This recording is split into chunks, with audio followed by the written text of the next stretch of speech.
Johanna Konta did more than win a tennis match at Wimbledon on Tuesday. In the performance of her life, which may well lead to many others, she turned doubters into believers and conquering the nerves that once threatened to strangle her talent, beat the world number 2, Simona Halep, in 3 sets of the highest quality to become the first British woman semi-finalist here since Virginia Wade in 1978. Wade was on center court to witness the gripping 6-7, 2, 7-6, 5, 6-4 quarterfinal win by the number 6 seed, and like the rest of the crowd was aware that 2 more wins would deliver Konta an even bigger slice of history, the Wimbledon title that Wade secured 40 years ago. Wimbledon 2017, Johanna Konta beats Halep to reach semifinals. Live. Read more to give herself a shot at the Venus Rosewater dish. Konta has to beat the ageless Venus Williams in the semifinals, knowing the 37-year-old American looked back to her best in beating the young French Open champion Jelena Ostapenko 6-3, 7-5. Age is not a factor, Konta said in the immediate aftermath. She's a tremendous champion. I feel privileged to share a court with her. Konta, who beat Williams on hard court in Miami this year, then lost to her on the clay of Rome, added later, I've never played her on grass, so that will be a new challenge. The way Venus and her sister have elevated women's tennis is truly inspiring. I feel very excited and very humbled. In a rare insight, Konta then shared her feelings about her former mind coach, the late Juan Cotto. Juan was a tremendous influence on me that went beyond my tennis career. He approached his work with me in a very holistic manner. It was more about me as a human being. He did a tremendous job with me in working on my happiness as a person, as a human being, dealing with life in general. He looked to help me enjoy something that I've loved since I was a little girl. I'd like to think that my success is my own, and actually, that's what he said as well. I do the work, I bear the consequences of everything that I do, the wins and the losses. As for her opponent in Tuesday's quarterfinal, Halep brought out the very best in Konta, who has blossomed beyond all expectation. It's a little bit surreal, the Briton said. It's incredible how quickly things go in tennis. I'm still digesting things. I felt very clear on what I was trying to achieve out there, regardless of whether it was going my way or not. I knew she was really not going to give me much for free. I had to create my own chances, and I was fortunate to take a few of them. Indeed she did, breaking the tough Romanian twice from 8 chances. Her serve was solid, some of her ground strokes blistering, and her composure as impressive as at any time in her career. Konta, at 26, has become the player that Laura Robson, still only 23, often was and might yet be again, an uncompromising hitter whose core strategy is to drill the ball deep, shot after shot, and grind her opponent down. Robson probably hit the ball harder at her peak before injury cut her down, but Konta has a more mechanical and reliable swing that brings her winners through attrition rather than spectacularly. All of her skills and a few lingering wisps of her old vulnerability were on show. However, it was not the occasion that induced fault lines in her attack, but her wonderful opponent, whose discipline kept her unforced errors to only 9 over 2 hours and 38 minutes. This was an unmitigated battle of muscle, endurance and courage in the shot.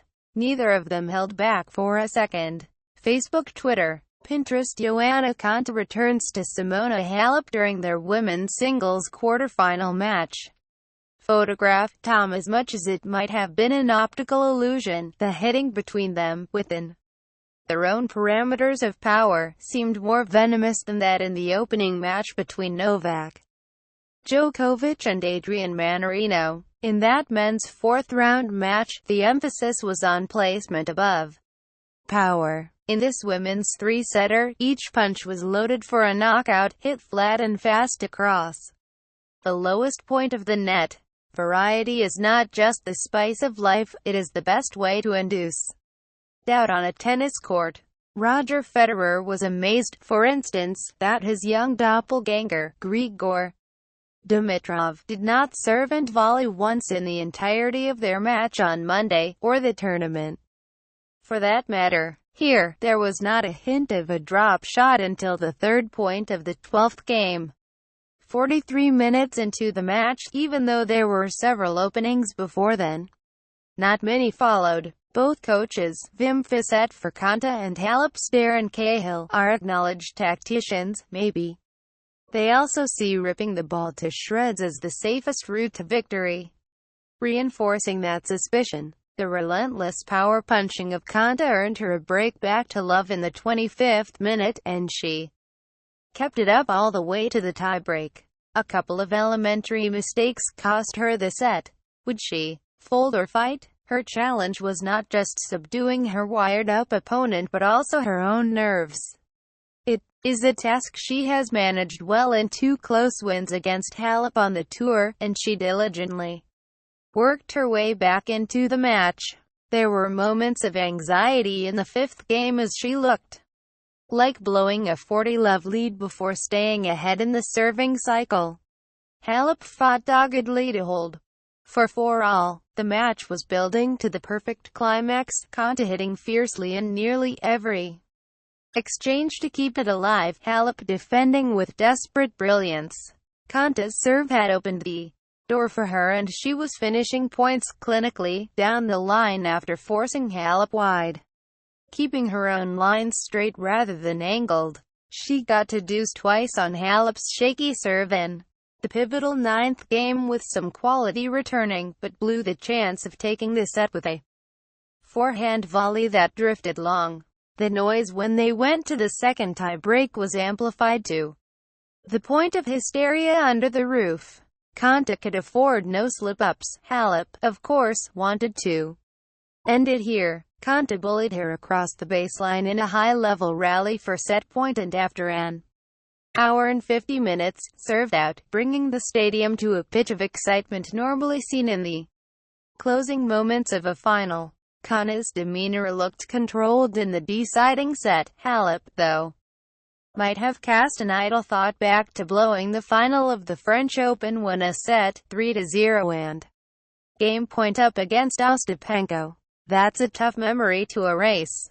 Venus Williams and Zelena Ostapenko's dream run in Wimbledon quarterfinals. Read more. She had the crowd to fight too.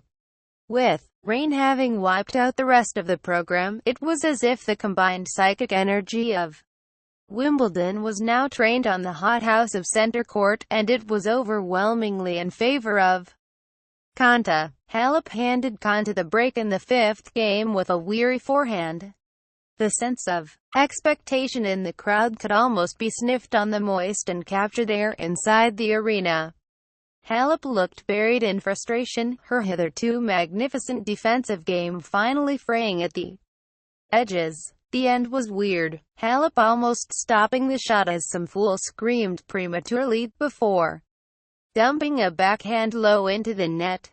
After exchanging quizzical looks, winner and loser embraced at the net in acknowledgement of each other's excellence. This rivalry is far from over. That was an amazing quarterfinal match, John McEnroe said. He has uttered a few flip and foolish things about women players lately, but that was as accurate as any of Konta's superlative groundstrokes on a memorable afternoon under the roof on the biggest stage in tennis.